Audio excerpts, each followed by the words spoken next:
Assalamualaikum warahmatullahi wabarakatuh.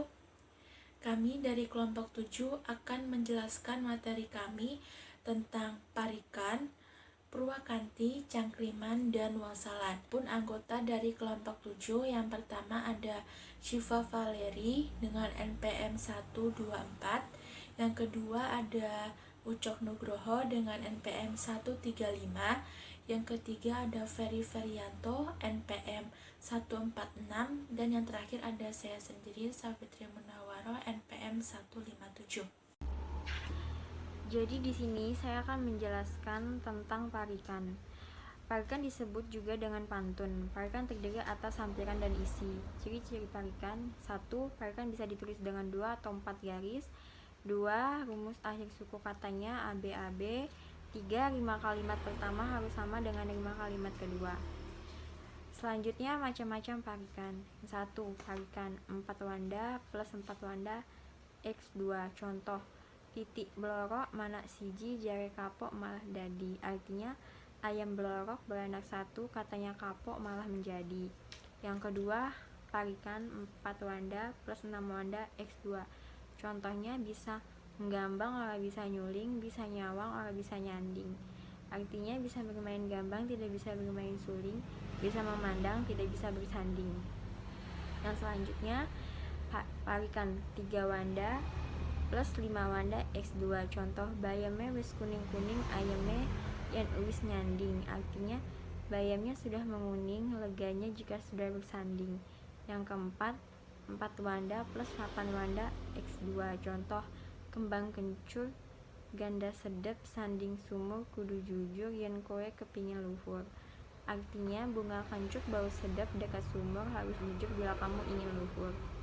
Yang selanjutnya, 8 wanda plus 8 wanda X2. Contohnya sega punar lauk empal, segane pengantin anyar dadi jangan nakal, harus menjaga sikap, berhati sabar. Yang keenam, parikan ingkang ungkar kapisan dan kaping kalih beten sami wandanipun. Contohnya kece ora enak 2 wanda plus 4 wanda, melu kowe ora kepenak 4 wanda plus 5 wanda. Artinya kecil tidak enak, ikut denganmu tidak enak.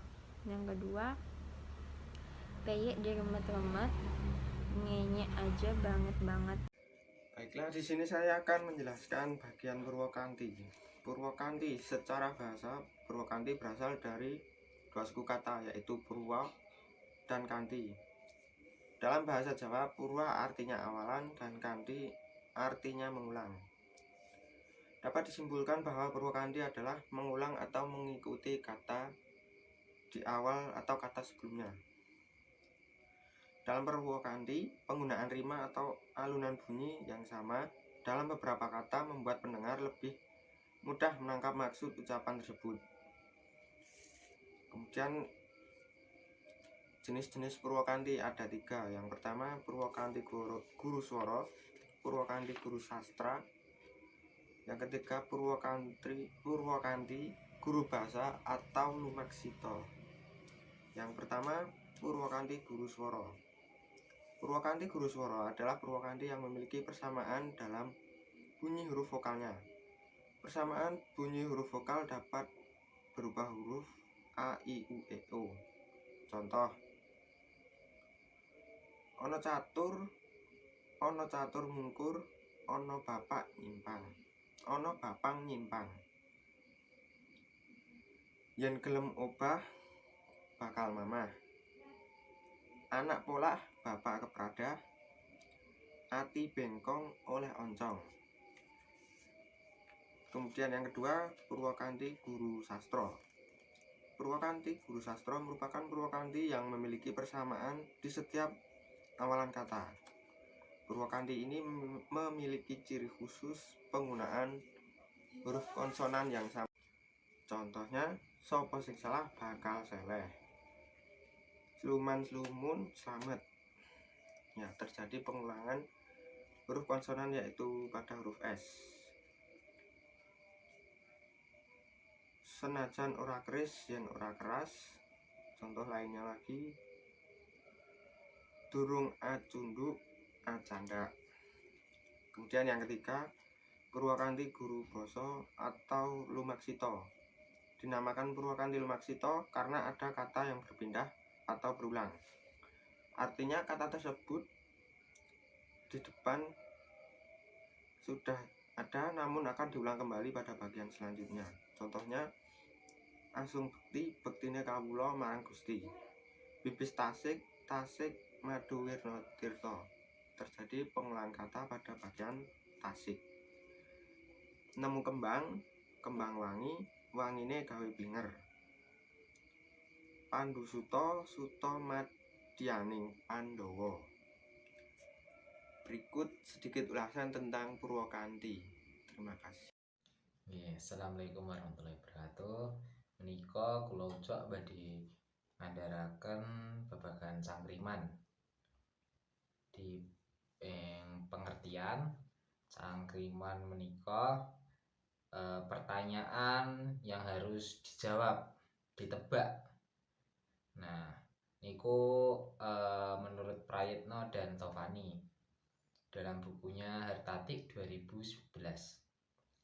Sinonim dari cangkriman sendiri dalam bahasa Jawa adalah bedekan lan batangan. Nah, di dalam Kamus Besar Bahasa Indonesia, teka-teki atau cangkriman ini diberi pengertian soal yang berupa kalimat cerita gambar yang dikemukakan secara samar-samar, biasanya untuk permainan atau untuk mengasah pikiran. Nah, masuk kepada ciri-ciri. Ciri-ciri dari cangkriman sendiri ada 4. Yang pertama, cangkriman juga bisa disebut sebagai tebakan atau teka-teki. Nah, untuk yang kedua, cangkriman tidak mengganggu perubahan suasana hati. Jadi tidak seperti yang mengenyek dan lain sebagainya. Yang ketiga, cangkriman tidak menggunakan bunyi atau rima yang berarti bebas. Kemudian yang keempat, wujud dari cangkriman merupakan tebakan yang harus dicari makna dan jawabannya. Nah, kita lanjut ke jenis-jenis cangkriman. Jenis-jenis cangkriman yang pertama ada cangkriman wancahan atau cekaan.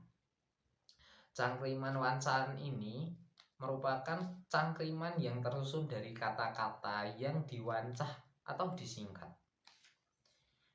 Nah, untuk contohnya itu dalam penggunaan sehari-hari itu sering seperti kata DPR yang berasal dari singkatan Dewan Perwakilan Rakyat. Kemudian ada SDA, sama dengan atas nih, atau sumber daya alam. Nah, seperti itu. Kemudian untuk contoh pada cangkriman bahasa Jawa seperti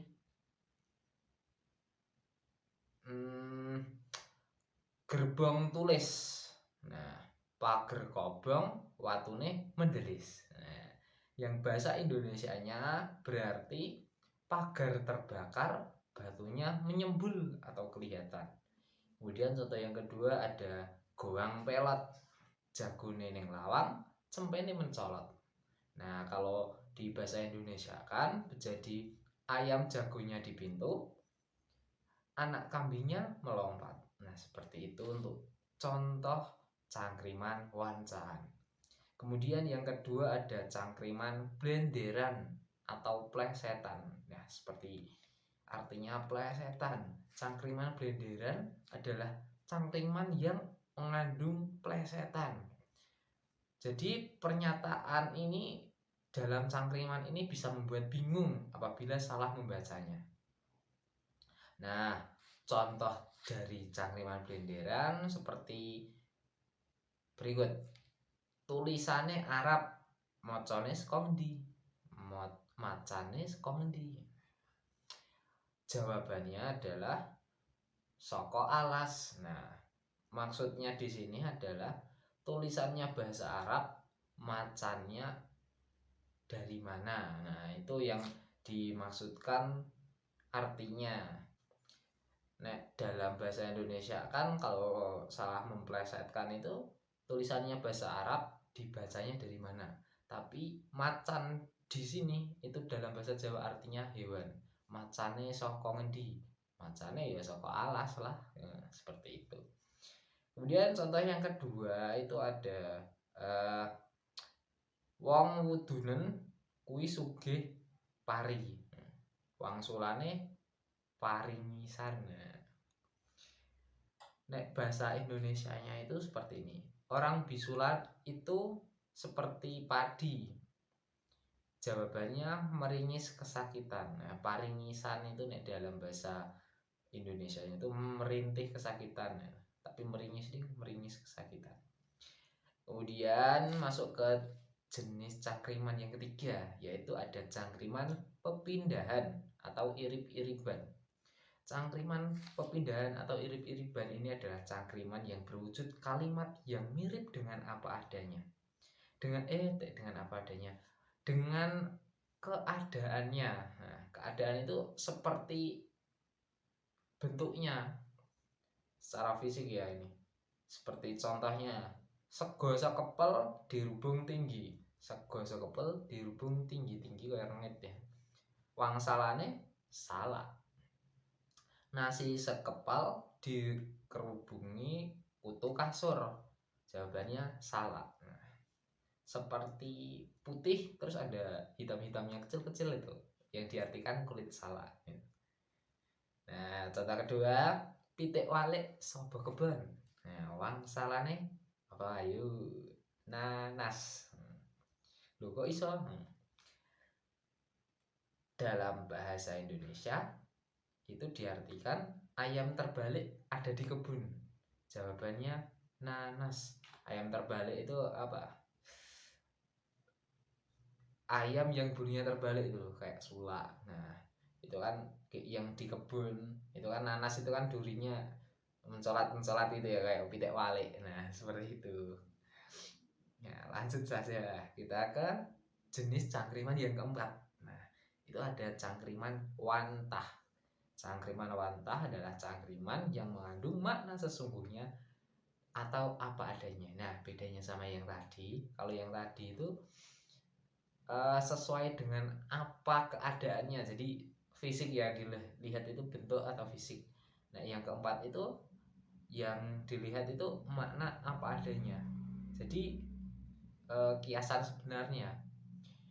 Nah, untuk contohnya itu yang pertama, diketok saya dhuwur, disambung saya cendak. Wangsalane celana. Yang artinya kalau di bahasa Indonesia dipotong tambah tinggi, disambung tambah pendek. Jawabannya celana. Nah, kalau celana kan dipotong kan ya tambah pendek ya. Dipotong. Diketok saya dhuwur. Kok iya? Ya pokoknya itulah. Kemudian contoh kedua, kita masuk contoh kedua saja. Yen cilik dadi kanca, yen gede dadi mungsuh. Wangsalane geni. Artinya kalau kecil jadi teman, kalau besar jadi musuh. Jawabannya api. Nah, kalau api kecil kan bisa buat masak, kalau api gede nanti jadi jago merah. Kebakaran. Itu air juga sama ya, kalau kecil itu bisa buat minum, kalau besar bisa jadi banjir. Dan contoh yang ketiga itu ada, nggak usah ding, langsung aja masuk ke cangkriman yang kelima jenisnya, yaitu cangkriman tembang. Wah, ini yang berbeda sendiri. Cangkriman tembang yaitu adalah cangkriman yang wujudnya tembang. Nah, tembang itu apa? Tembang itu syair, lagu. Nah, lagu zaman biyen namanya syair. Contohnya nih, yang pertama, Bapak Pucung dudu watu dudu gunung, sangkam ing Plembang ngon ingone sang bupati, yen mlampah si pocong lembean krono. Ya seperti itu ya kurang lebihnya, saya fales. Jadi ya seperti itulah. Wangsalane apa? Lembean krono, yaitu gajah. Nah, ini kalau di bahasa Indonesia kan seperti ini. Bapak Pocong bukan batu, bukan gunung. Asalmu dari Palembang. Peliharaannya sang bupati. Kalau berjalan, si pocong menggerak-gerakkan hidung. Nah, jawabannya gajah. Nah, untuk contoh kedua sama masih menggunakan tembang Bapak Pocong, tapi beda untuk mananya. Bapak Pocong, Bapak Pocong, Pocong Bapak Pocong, rupane senggono gunung. Soklat semu abang, saben uang mesti sengit, yen kanggonan dielus-elus tinangisan. Nah, nggak tahu ding gimana liriknya. Pokoknya tulisannya seperti itu bacanya. Itu wangsalannya apa? Wuden, wuden bisul lah kalau bahasa Indonesia. Ya, ini artinya ya kalau di bahasa Indonesia kan. Pocong bapak pocong, rupanya seperti gunung coklat kemerahan. Setiap orang pasti suka kalau memiliki dielus-elus sambil menangis. Ya. Bisul. Nah, seperti itu teman-teman. Kurang lebihnya penjelasan mengenai apa tadi? Cangkriman. Ya, teka-teki. Jadi terima kasih dari saya. Assalamualaikum warahmatullahi wabarakatuh. Saya, Safitri Munawwarah Rosyadi, NPM 157, akan menjelaskan mengenai materi wangsalan. Wangsalan adalah susunan kalimat sebagai teka-teki yang jawabannya sudah tercantum pada kalimat tersebut. Dengan kata lain, wangsalan adalah cangkriman yang jawabannya sudah disebutkan. Contoh wangsalan. Yang pertama, Roning melinjo, sampun sayah nyuwun ngaso. Artinya, daun melinjo sudah lelah minta istirahat. Daun melinjo di sini adalah teka-tekinya. Kemudian, nama daun melinjo ini mirip dengan nama daun so. Artinya, jawaban dari teka-teki ini dipakai pada kalimat selanjutnya, yaitu ngaso, artinya istirahat. Contoh yang kedua, jenang gulo ojo lali, artinya bubur gula jangan lupa. Bubur gula adalah teka-tekinya. Yang dimaksud bubur gula adalah gulali. Kemudian kata lali dipakai pada kalimat selanjutnya. Ciri-ciri wangsalan. Yang pertama, wangsalan mirip dengan cangkriman. Namun pada wangsalan tidak hanya teka-tekinya saja, tetapi jawabannya juga dicantumkan.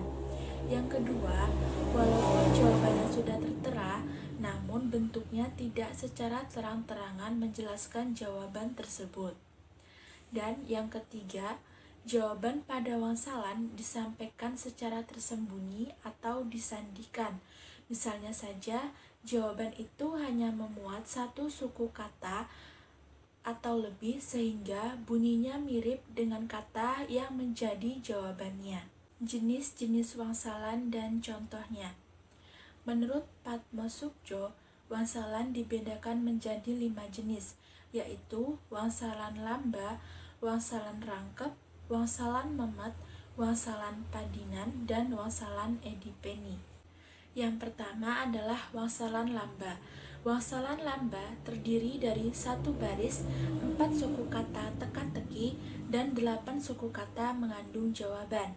Contohnya adalah garwa panca anggayuha kang utama.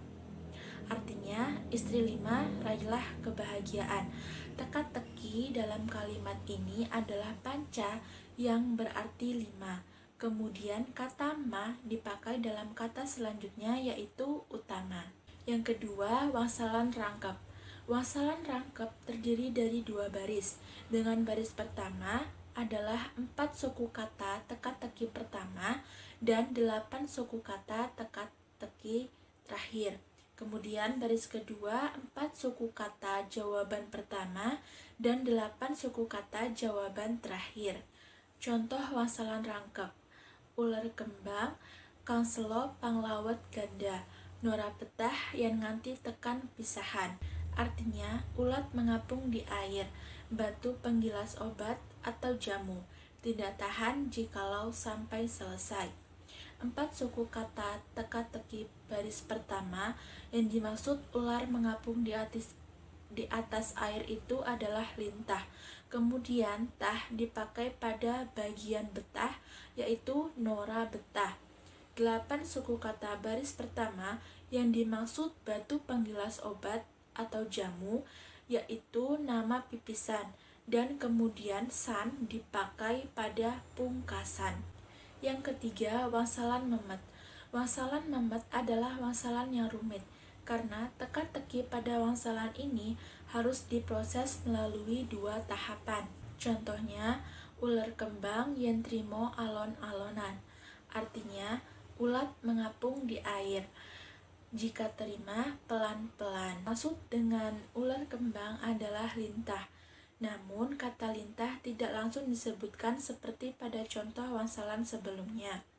Kata lintah dipakai untuk menyatakan kata saktitahe yang berarti tidak perlu tergesa-gesa. Kemudian, makna saktitahe tersebut setara dengan makna alon-alonan.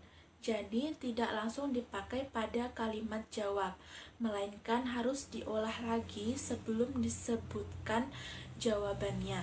Itulah mengapa disebut wangsalan memet atau wangsalan rumit. Yang keempat adalah wangsalan padinan atau padintenan. Wangsalan padinan adalah wangsalan yang sering dipakai dalam kehidupan sehari-hari, sehingga jawaban dari teka-teki wangsalan ini terkadang tidak disebutkan karena dianggap sudah diketahui jawabannya oleh pengguna di kehidupan sehari-hari. Contohnya, kira'u dheweke wis ngerti pangundangku, nanging jangan gori. Artinya, perkiraanku dia sudah tahu panggilanku, tetapi membuat sayur nangka muda. Sayur nangka muda yang dimaksud di sini adalah gudeg. Gudeg digunakan untuk mengistilahkan budeg atau tuli.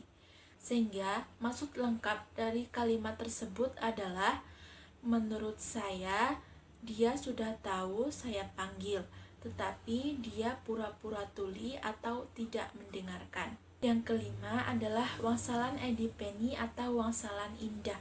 Wangsalan edipeni ini disebut indah karena terdapat persajakan atau purwakanti di akhir kalimatnya.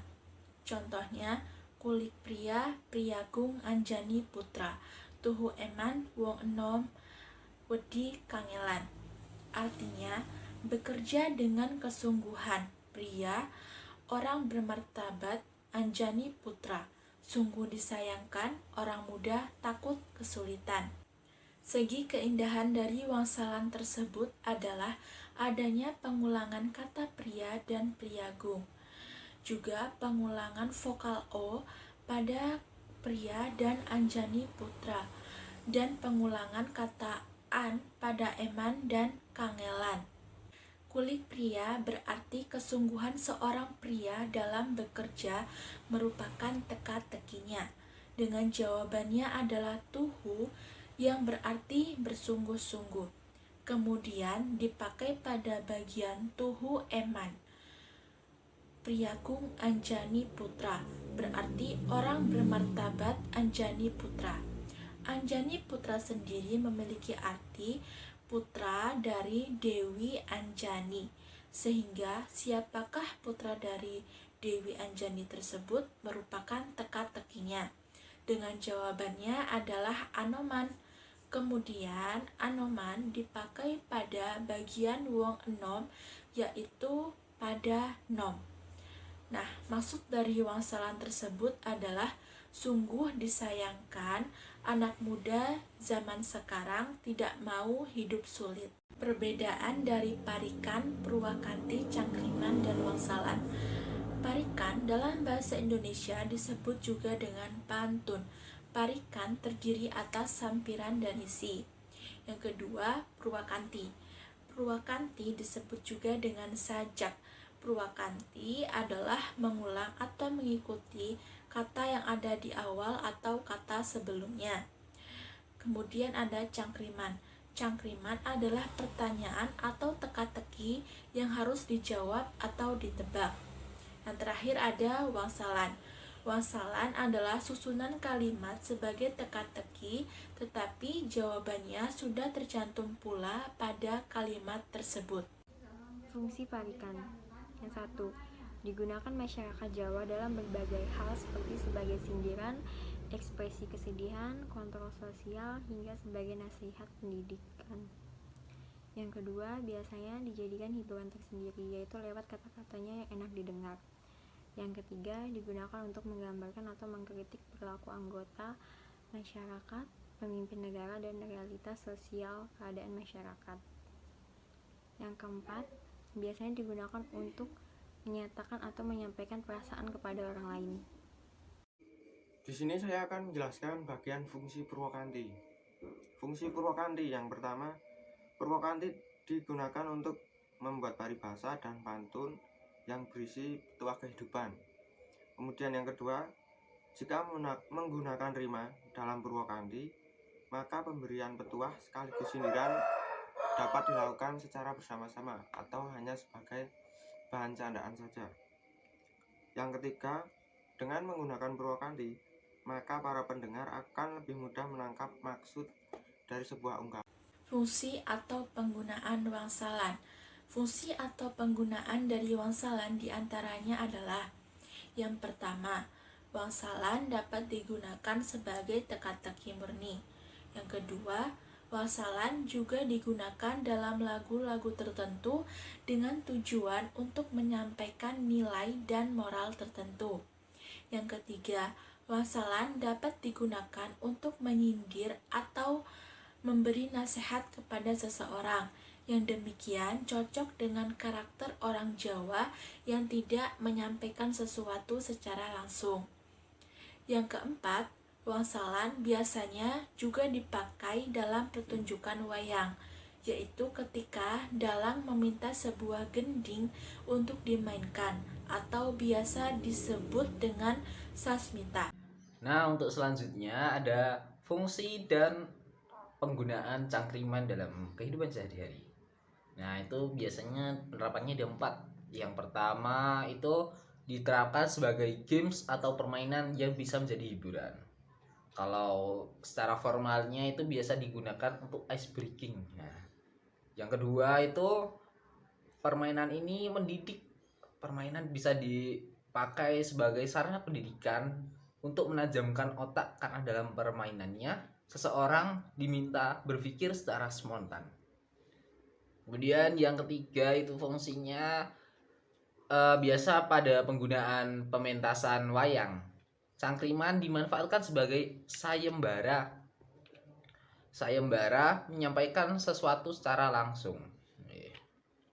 Kemudian yang terakhir, cangkriman ini juga dimanfaatkan sebagai syair atau lagu. Nah, itu bisa ditemui seperti di tembang-tembang pocong, itu biasa menggunakan cangkriman. Demikian video penjelasan dari kelompok 7 tentang parikan, Purwakanti, cangkriman, dan wangsalan. Kurang dan lebihnya kami mohon maaf. Wassalamualaikum warahmatullahi wabarakatuh.